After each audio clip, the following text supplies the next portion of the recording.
Well, this is so fantastic. I'm so happy to be here with Sarah Milroy, who is the Chief Curator at the McMichael Canadian Art Collection in Kleinburg, Ontario, and Sarah Fillmore, who's the Chief Curator at the Art Gallery of Nova Scotia in Halifax. Welcome to you both. I'm excited to be talking with you about Maude Lewis, Paintings for Sale. It's great to be here because it's sort of like admire usque admire. You know, we have the Atlantic Sarah and the Pacific Coast Sarah. It's you know. Is that how I should refer to you both? Atlantic Sarah, Pacific Sarah. I'm looking at the Pacific right now. Yeah. We'll have to figure this out as we go along, but I'm sure we'll work it out as we go. Yeah. Yeah. But Sarah, you're the curator that put this exhibition together that's been touring around Canada, and we're very excited to have the exhibition at the Glenbow. Can you tell me a little bit about who Maude Lewis is and what inspired you to put the exhibition together? Yeah, well, the exhibition came together really, I had just arrived at the McMichael, it was about 3 years ago now. And there was some correspondence that indicated that there were two leading collections in Nova Scotia, that of John Risley and that of Alan Deacon, that would be available if we wanted to make an exhibition on Maude Lewis, because it had been a while since there had been a big touring show. And, I immediately thought, what a wonderful thing. First of all, they are the two leading collections. And we know that they have been culled and culled and culled over many decades to really arrive at the creme de la creme. We also knew that we would have no problems with authenticity in these works because, again, Alan is the go-to person for authenticating Maude Lewis's. So, we felt secure on that front because there are a few fakes floating around, as you no doubt know. And you probably may find, Haema, that people are, galloping out of the woods saying, I have some Maude Lewis paintings here. If they're on stretched canvas, you have a problem. So anyway, it's a longer conversation, but I knew that the provenance was right. And I knew that I had always had this real love of these paintings. I lived in Nova Scotia in Halifax for a couple of years back in the early 80s and kind of got familiar with her paintings and was always really kind of intrigued by the impact of them, the feeling I had in my own body when I looked at them. They're just like getting injected with something. And I kept sort of wondering, what is it about the way that she makes her pictures that produces that incredible impact? Sarah F. over there in Halifax, I'm sure you feel the same way. You kind of stand there and you think, why am I feeling so ridiculously euphoric looking at a painting of a cat? Because you see, there are many paintings of cats that do not produce that effect. So it's not the image, it's not the subject matter. It's really what I realized is how she makes the picture. So when this opportunity came along, I thought, maybe I'll get to really scratch the itch of, why it is that I love these things so much. And, there's many of them that float around on the, on the auction market, and not everyone in the art world, has tended to take Maude Lewis's work desperately seriously. But I thought there's something here that she's consistently achieving that I really think is quite miraculous. And so, we decided to proceed. Sarah Fillmore, would you like to add to that? Because you have one of the largest public collections of Maude Lewis at the Art Gallery of Nova Scotia. And I'm interested to know how she became such an icon in Nova Scotia. Yeah, I thank you. I wish I had a pithy answer for how it came to be, but I have to say I share Sarah Milroy's feeling. The first time I saw her house, which is housed in the gallery, it seems to have a power. Yeah. There's something really emotional when you walk into the room. It's a small. It's, like the original tiny home. We're kind of amazed at how compact it is. And it's covered with her work and, surfaces like the stove and the bread box and the windows, all covered. But I think it's because she is a folk legend. She's a story. She's a person that people grew up visiting. Their families would stop on the side of the road and buy one of her paintings and share a story. And she just kind of gained in popularity because she was such a curious and upbeat and interesting character from all accounts. And one of the things that I'm sure you found, Sarah, is that people always want to tell you their story when they tell you about their paintings. So they become very personal. And I think that it sort of resonated with the spirit of Nova Scotia in a way, that there's this resilient character who, despite desperate poverty and isolation and no running water or electricity for most of her life, that she made something quite beautiful with what she had around her. So in many ways, I think that it gives Nova Scotians a point of pride of something that's scrappy and interesting and beautiful and definitely a brand in its own right, as it's come to be. She madly prolific, so the idea that people were collecting them, it's wild. Our public collection being the largest, I mean, it pales compared to private collections because the art world is so slow in recognizing things that are kind of quirky and curious and beautiful and kind of dare I say, a little bit magical. So I think what Sarah Milroy has found is that, like, there's this maximalist kind of opportunity with her work where more is more, and that builds the icon. But she only became known in her lifetime. She never really, I mean, the idea that her work would be traveling the world and being shown at the Glenbow, I can only imagine what Maude in her little house would have said at this reality. I'm happy to say that we've just been having correspondence with someone who is brokering a possible Seoul, South Korea showing of Maude. So we may be about to, after this exhibition comes back to the AGNS, it's possible that we actually might finally achieve, this goal to try and get Maude over to Asia, which I think would be a huge hit. So anyway, fingers crossed about that, where it's looking very good. But I mean, I think one of the things we want to do. She did enjoy a lot of fun in China. So yeah, that's true. She's got good traction. We've got a good foothold there, but we need to keep hitting it hard. And I think one of the things we wanted to do in the show too is that the story of Maude, the kind of up from under story of her overcoming her physical problems which she had, of course, severe rheumatoid arthritis, childhood deformities that led to her sort of being ostracized by her peers. Like I kind of I became fascinated by a woman who had enough deftness to manage her life that she was hired as a housekeeper, and then her husband ended up doing the housework while she was an artist. Like that is great story, right? Great story of a female artist.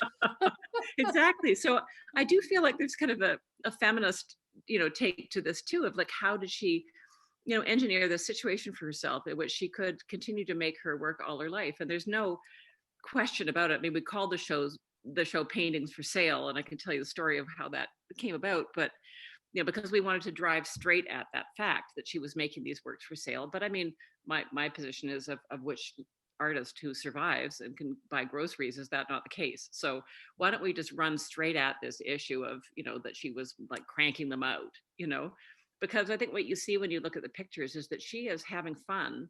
She is having a meaningful aesthetic experience every time she puts a paintbrush to the surface. She is always inventing new things. She is not, she is prolific, but that doesn't mean that she's not invested in everything that she's making, and that there isn't kind of a palpable joy in the making of these pictures, which is, I think, what gets communicated so directly. And I don't know if it's a trick of composition. I mean, when you look at some of her harborside paintings, the way they are hammered together compositionally is really sort of explosive. And the fact that she uses, once she establishes her mature style, direct colors, she's not blending her colors, that there are these extraordinary collisions between hues that kind of like vibrate. It's very unabashed, isn't it? It's just very direct, very powerful, and very joyful. Yeah, so I don't think you can look at this and say, I mean, we called it paintings for sale because I went out to visit one of these collectors' homes, which was, offshore on an island in Nova Scotia. And the paintings for sale sign, like we took the boat across and it was choppy seas. It was October, brilliant sunlight. The trees were all orange. It looked for all the world, of course, like a Maude Lewis painting. And, we made this crossing. We got to the house, we walked into the living room, and there was the paintings for sale sign over the fireplace. And I just thought, first of all, I mean, I love making books, but I thought, it's the book cover because it's her and it's, she made it. This is how she sold herself. So why don't we just let her do her thing here? And, it's, you can see in that sign, first of all, the title allowed us to run straight at this issue of commercial, production. But also that in that sign, even something, and you talk about the bread tins and everything in her tiny house, even that sign is like the way she, skews the text, the script to make it more jubilant, and the way that little birds that are ducking and diving in it, like it's lively in this way that is very distinctive to her. And so I thought, why don't I just get out of the way and let her sell herself on the book cover? And we decided to go with that title for the show. But we were worried that people would come thundering up the 400 from Toronto because they would think that these were for sale. So it was a bit of a discussion with the marketing department, like, how do we deal with managing expectations here? Because people go bananas when they see these things. And we had people coming, 2, 3, 4 times with different, coming again and again, repeat visits. And what, I was happy about was that they were, because we'd clustered the show in groupings, Haema, as you've seen, it's like all the cats are together, all the oxen plowing are together, all the harbour side scenes are together, rather than suppressing the repetition and kind of blending things up so maybe people wouldn't notice. We decided to go straight at that and deal with the repetition as a way of identifying the difference in each one, so that, we found people standing around and not just responding to the image content, the subject matter, but saying like, why do I like this one more than that one? And look at what she's done with the color here. And people were having these really, quite rigorous discussions, more than I'm used to seeing, about how the pictures were actually put together. So they were able to actually go beyond just the like, I like cats, and it actually also reinforces the point about the way she was making work for a commercial purpose and repeating the theme and kind of working at it, right? And exploring the different ways of making a cat picture or a car, automobile or a plow. That she's actually interesting herself, that she's engaged in each act of making. There are a few multiple repetitions. There's a couple of images that she did kind of like go hard on, like the black cats with the cherry blossoms. There's an awful lot of those around, but all of them, you can usually see at least some point of distinction between where she's playing with the model. I'm really interested in these sort of distinctions and the way that she actually Maude actually collapses all of these distinctions between folk artist or folk legend, as Sarah Fillmore has identified her, and commercial artist, and now bringing her into a public art gallery context, and she becomes seen in a different kind of professional way. Do you want to talk a little bit about that and how she's blurring these kinds of distinctions? We can really consider her as a serious painter in her own way, as much as she was accessible in a folk sort of capacity, as much as, she was making paintings for sale. Mm-hmm. Sarah Fillmore, do you want to? Yeah. Sure. I don't think that she would have made those distinctions too clearly, but I do know that she was looking at other people's work, and she was looking at magazines, and she was seeing images and compositions. So she knew how to compare what she was making to another. And she had friends who came from New York, and so she had influence that people were feeding her and critiquing the work and promoting it for what it was. It's one of the joys of the Art Gallery of Nova Scotia, and I think probably of the McMichael is the kind of the diversity of opportunity within a collection. And our former director Bernard Reardon, you know, he really embraced folk art and made Nova Scotia folk art something that was very central to our collection. And from there, you know, you can have Maude Lewis on view with Gary Neal Kennedy, and, you know, to a high art audience, that's a little weird. But to other people who are, you know, regular folk, that it's a very natural and very engaged kind of conversations. And artists look at other artists' work. So to me, the conversation is a perfect one to have in an art gallery where you can see other expressions, and especially in an art gallery that's centered on a history of painting like the McMichael, where her work, you know, finds a natural home in a discussion about Canadian art that is expansive. And, you know, I think about how she, in many ways, opens the door or allows contemporary artists to feel freer than they might if they were exclusively dealing with what we kind of snobbily call high art. Has she been an influence on artists? Has she been an influence on artists in Nova Scotia? And the idea that her, you know, the way she flattens the picture plane, the way that she is so graphic in the illustration and in the presentation of the subject, that's sort of a whole generation that has grown up here learning. I mean, she's part of the grade 4 curriculum. It's very interesting that her work is something that is seen as childlike, and it's actually very the benefit of that is that children feel like they can be artists, you know. So there's this nice sort of synergy where people are fed this beautiful kind of sophisticated composition and made to feel as though it's for everyone. And one of the things that I've really enjoyed about the work actually is that it is very accessible, it is very colorful, at the same time it's sophisticated, and she has this very sensitive, like very closely observed kind of way of looking at the world around her. There's such a sensitivity, and it's quite lovely. I'll give you an example, Haema, is the cows. Because it took me a while to kind of glom on to sort of figure this out, but the cows are not just generic cows. Like if you have spent time with cows, as she did, because her father was a blacksmith, you will know that they have the most extraordinary eyelashes. And the thing that makes Maude Lewis's cows is these peepers, you know, and she always has these fantastic eyelashes. And in fact, you know, particularly maybe from a child's perspective, she's remembering her own childhood when she's making a lot of these Beast of Burden paintings, you know. But that is the defining thing that delivers that kind of experience of the animal itself. And, you know, nobody else's cows in the history of art have eyelashes like Maude Lewis's.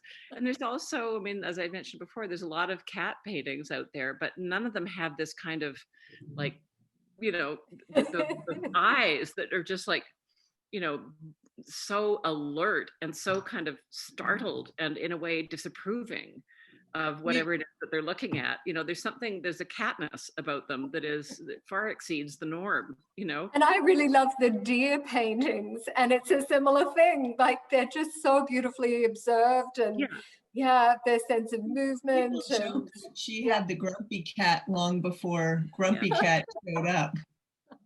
And Sarah, you have the great cat with the steeple marking in his forehead. They are quirky cats. Yeah, they are. They're feats of imagination, and you know, and again, it remains kind of like you can figure out kind of why you think they're making you feel so happy and joyful, you know, or you can just let it be one of those incredible mysteries in art. But there's much to learn from these paintings for sure. Sarah Milroy, how did you first come across her work? Was it really just the proposal that was sent to the McMichael, No, or I'd known her work for many years because I spent some time in Nova Scotia in the early 80s. I was at NASCAD for a while, and my husband was at Dalhousie. We were just moving back to Canada from England. And so all things Nova Scotia, I was kind of just absorbing. It's such a beautiful place. And of course, Maude Lewis, pops up right away when you're there. So I imagine most of my learning was taking place at the Art Gallery Nova Scotia. So, I just would keep an eye on her as I would go through, like looking at auctions and what was going on over the years, and had this like incredible fondness. And I got teased a few times for it. it's But not people say, serious? can't be, like, what do you mean you're crazy about Maude Lewis? I was like, because as Sarah says, the snooterati do not have a lot of time for this. But I defy them to stand in front of one of these pictures and not end up Not smile. smiling. It's actually impossible. So when this proposal was on my desk, I thought, oh my God, this is the moment. I'm gonna get to revel in this. And it was a great experience, and visiting Nova Scotia and traveling around and visiting the works, and just observing the kind of Maude mania too of the people that are the leading collectors of her work are truly obsessed. I mean, it's with a love. It's not just with a kind of connoisseurship. It's like, No, yes, it is a passion, isn't it? Yeah. Is this a Nova Scotia obsession, or how did she become a national icon? Because I think she's loved across the country. And as you're saying, it's actually becoming, you're trying to make it a world phenomenon, aren't you? We're working on it. Yeah. And as Sarah mentioned, she's already had the work in China, and I imagine it had huge success there. It does have that, like, I would love to see this exhibition go to Japan. I think, that would be something that now that we might have a foothold in Seoul, I think we're going to be strategizing to see if we can make that happen, because I think it would go very big. I mean, there's obviously already a big following in Japan because of Maude, because of the film that was made with, Ethan Hawke and Sally Hawkins, which did a lot to boost the kind of Maude mania, all around. But particularly, apparently in Japan, there's a large following for the work. So anyway, we continue world domination aspirations for Maude. And yeah, do you think it's the film that has kind of launched her in that way, or what do you think, Sarah? I mean, I think it's some interesting distinctions between reality and the film that we can talk about, but surely that has helped, don't you think? I certainly think it certainly hasn't hurt, and thank goodness the film was good, and weird distinction between reality and art, but the acting was extraordinary, and the script was great, and the artwork really is like the third character, the third in their love affair. So that certainly helped people to become aware, if they weren't already in some proximity to this kind of world of conversation. I think it's also the kind of people following auctions, people starting to see things that have there's a differentness that people are looking for, and the outsider quality of the work is people are way more open to art in all of its manifestations. So this became much less of a pigeonholed kind of work. And as Sarah says, when you're with it, it's undeniably good. Like the brush strokes are not fine. She's not a careful painter. She's painting with incredible physical limitations, and yet they're great paintings. They're incredible, and much more so in person than in reproduction, although they reproduce really, really well because they're so graphic. So it's sort of one of those things where the quirkiness of it really does help people. She's very recognizable, so it's another sort of like a Warhol, You ever you ever think I was going to say Maude, Lewis, and Warhol in the same sentence? For that moment. You maybe have said it before, Sarah. There's sort of a thing about repetition. People like things they can recognize and kind of attach themselves to and know what they're looking at. And it does, I mean, the point of pride for Nova Scotia, what a huge thing to start to see this character gain respect and some life in a different way. She's no longer thought of as a cute painter, like, oh, that cute little Maude Lewis in her cute little house with painting cute cats. Nobody talks about that like that anymore. You know, she's nuanced, and it's a difficult story, and it's one that deserves respect and nuance. And I think that this kind of conversation helps to bring that to it. So then you're not just falling in love with this painting that's interesting, you're also then kind of boosting a whole story of resilience and survival, and that to me is part of the greatness of this work. It's not the work and the story, it's the whole, the one reinforces the other, so that you have this really powerful body of work that tells an incredible life's journey. Sarah, it's interesting that you talked about painting as the third character in the film, because for me, I felt like it was the cabin that was, which is also a work of art, right? And you have I kind of think of it as a painting, you know, and or as part of, watching that house come to life was incredible. It's funny because you call it a cabin, but it's all they had. It was a poor house, and then it was this house that they moved. It was pulled by oxen. I mean, proper thing, obviously. But you know, and that she saw, okay, well, this is what we got, and how do I make it a place worth living in? Could you talk a little bit about the house and how it came to live at the Art Gallery of Nova Scotia, and what I sure can. It's a crazy thing to have in an art museum, and it's the best, I think, the best thing to be able to talk about so many different societal issues.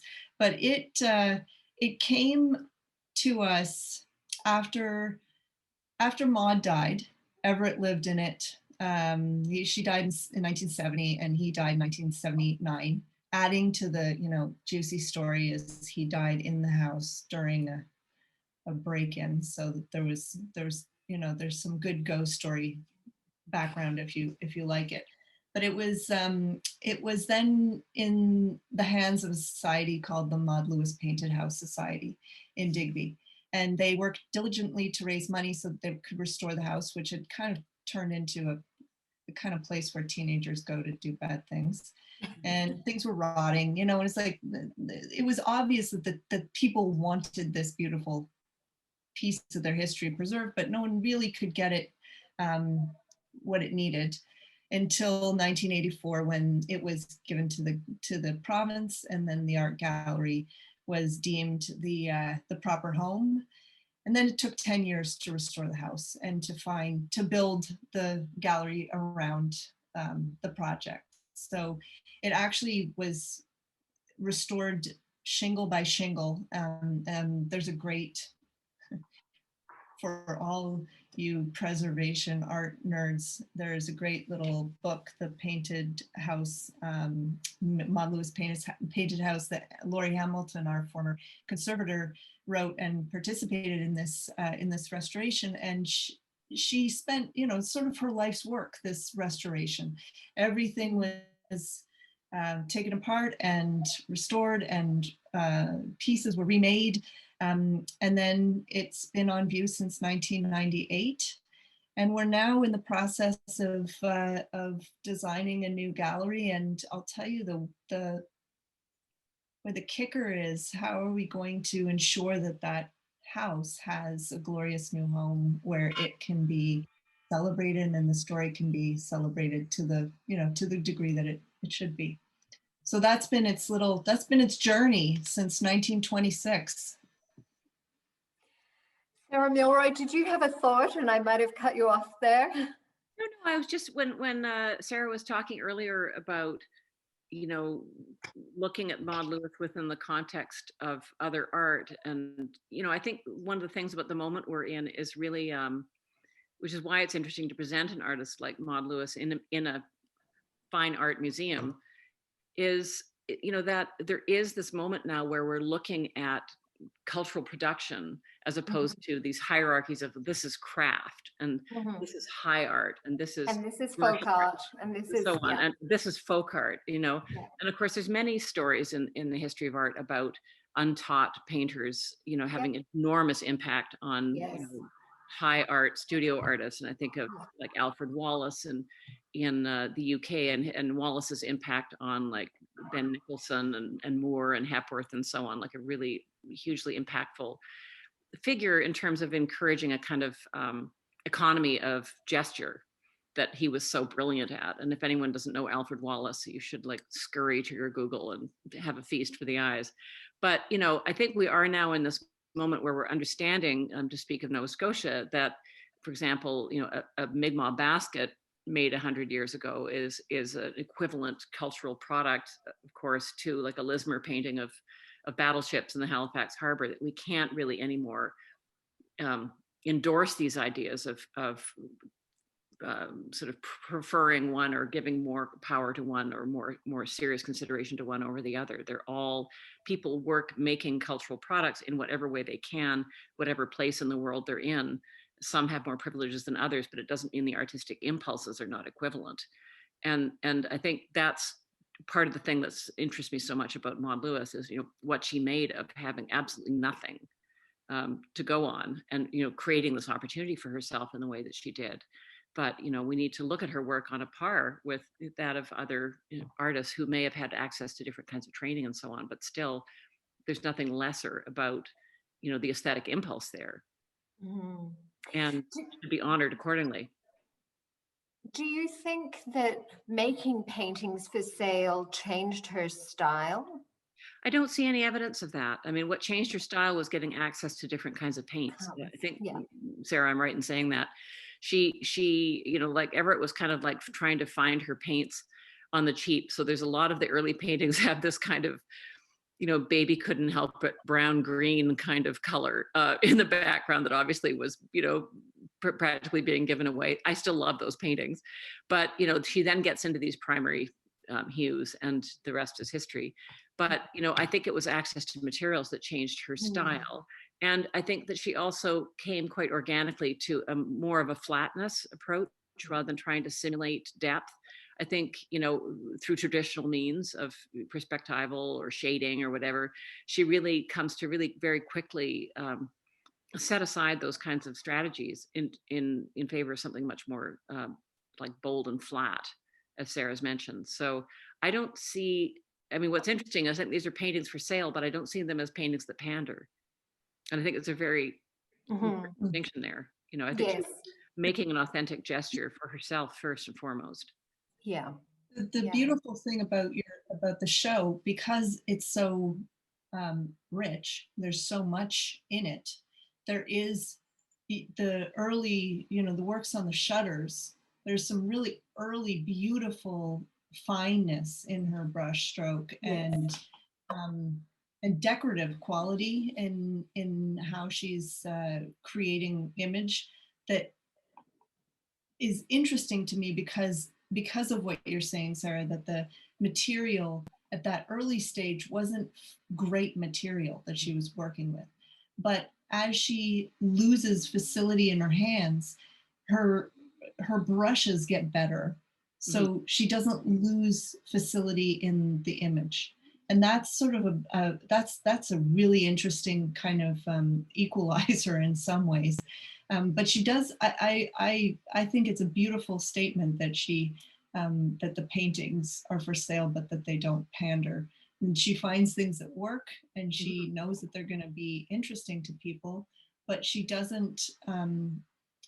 She doesn't just make them to sell them. Like as you mentioned, there's always something interesting going on. It almost seems like there's more of a slowness to the earlier paintings, in the way that they're a little bit finer. very closely observed. And then gradually through the 50s and 60s, they're much bolder, they're much more punchy in a way. And yeah, there's a different sensibility maybe, but all within the same range. Yeah, and it makes total sense to me coming out of, you know, maybe what she's seeing in magazines or in wherever she's able to see other painters or other artworks. It definitely follows like an Art Nouveau kind of, you know, organic nature that then evolves into much more pop as you get into, you know, like you cannot get away from, she is as remote and as cut off as you can be, and you cannot get away from the style of the day. So she is definitely, there's still something in the air that she is able to translate because she's an artist who cares about what making and who's, you know, who's going to look at it and how it's going to present. Would you agree with that, Sarah? Absolutely. Yeah. Yeah. I want to ask you both about your favorite pictures because I'm sure you have them. Tell me, which Maude Lewis painting is your secret pleasure? Well, my secret pleasure is one of the cat pictures, the one that has the little funny thing in its forehead, because I know from my rigorous research that she had a cat called Fluffy, and Fluffy had that mark on its forehead. Oh, it's a portrait of Fluffy.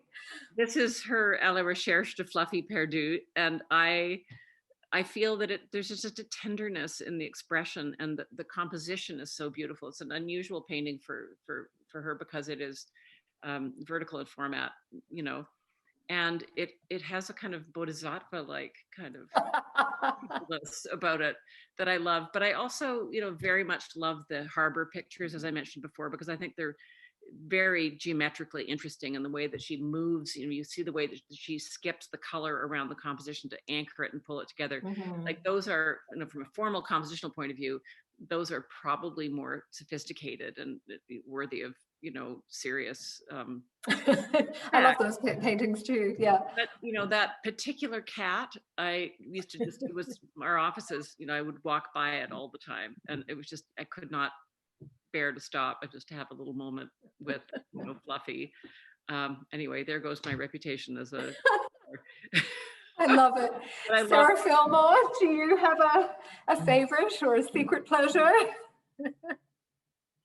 Well, I share exactly the same funny cat. One of the things that I learned is that all of her cats were named Fluffy. Whether or not they were fluffy, they're all fluffy.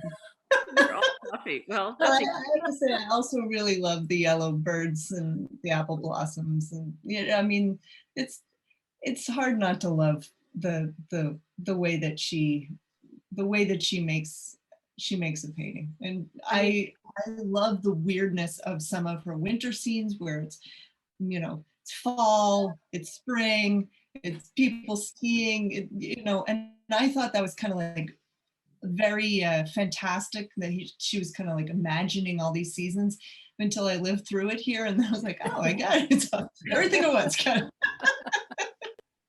But yeah, I think that there's snow scene, you know, a snow scene that's like deep, you know, snow on the wading down the boughs, and then the cart is going along, and there's like a blazing green hillside on the other side of the painting. It's like, what? But I mean, and it's that green that makes an orange tree full of leaves. You know, why not? Yeah. Well, you got the paints. Exactly. I want to try this new orange. So it's not. What's your favorite? It's not really about recording what she saw. It's about creating a world, and that's what I think makes them so impactful. Is that she does that? Everyone knows what Maude Lewis's world is, you know, and you just hope you can kind of carry it with you in life because it's a good place to be. And I think they're the paintings that I love the most, actually, Sarah, because I can immerse myself in them. I'm traveling, right, when I'm looking at those pictures. And so, yeah, I have to say I'm not a cat person. So somehow, you know. Neither am I. I actually quite actively dislike cats. You know, I'm like through and through, my dog is. Because I wasn't a cat person. So there you go. I don't know. I'm going to have to go back and look at the fluffy paintings, I think. I mean, I now will that say have that this. I will say that the grumpy cat was the Instagram favorite at McMichael. Everyone, I'm sure. Yeah. that was everyone's favorite. Was, oh my God, can you take my picture with this? So everyone's got their point of entry, right? Yeah. Well, I think we might leave it at that, if that sounds like a good place to sort of wrap up. And thank you both so much for joining us on Zoom for this conversation. It was so much fun. Absolutely. And I'll just let everybody know that Maude Lewis is on view at the Glenbow until the 29th of August. So please come down and take a look. Do not miss it. Do not miss it. Absolutely. Our COVID Sarah's recovery wagging her fingers. COVID recovery. Yes. Need Maude Lewis therapy, you know? Thank you both so much. You're welcome.